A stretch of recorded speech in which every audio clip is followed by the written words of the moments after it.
আজ শক্তিশালী একাদশ নিয়ে এশিয়া কাপ শুরু করবে টাইগাররা। ব্যাট হাতে আগুন ঝরাতে প্রস্তুত লিটন, তামিম, ইমনরা। ধারালো কাটার নিয়ে আরব আমিরাতে মাঠে নামবেন কাটার মাস্টার মুস্তাফিজুর রহমান। পেইজে তাসকিন আর তানজিমের অস্ত্র হবে আগ্রাসন। তবে কেমন হবে বাংলাদেশের একাদশ? এই ম্যাচে কি বড় জয়ের জন্যই নামবে টাইগাররা? প্রশ্নের উত্তর খোঁজার চেষ্টা প্রতিবেদন।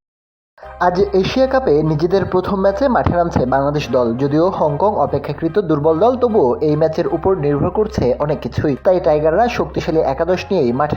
ব্যাটিংয়ে ওপেনিং করবে তানজিদ হাসান তামিম এবং ইমন। 3 নম্বরে থাকবেন লিটন কুমার দাস। 4 নম্বরে মাঠে নামবেন সর্বশেষ সিরিজে দারুণ ফর্মে থাকা সাইফ হাসান। 5ম নম্বরে থাকবেন হৃদয়, যিনি মিডল ওয়ার্ডারে ধরে খেলার অভিজ্ঞতা নিয়ে দলের ভারসাম্য রাখবেন। 6 নম্বরে থাকবেন জাকের আলী অনিক, যিনি ফিনিশার হিসেবে দলের প্রয়োজন মেটাবেন। তবে শামীম হোসেন পাটোয়ারি কিংবা নুরুল হাসান সোহান সুযোগ পেলে বাদ পড়তে হবে সাইফ হাসানকে। তবে সাইফের একাদশে থাকার সম্ভাবনাই বেশি।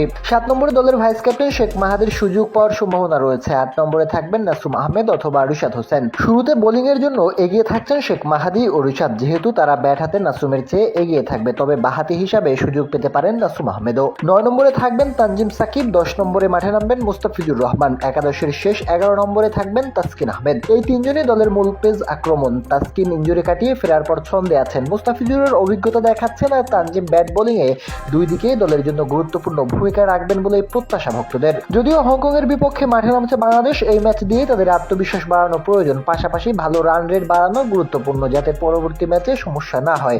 একই গ্রুপে টাইগারদের বাকি 2 ম্যাচ আফগানিস্তান ও শ্রীলঙ্কার বিপক্ষে। তাই হংকং এর বিপক্ষে বড় জয়ের দিকে নজর রাখবে লিটন, তামিম ও মুস্তাফিজদের।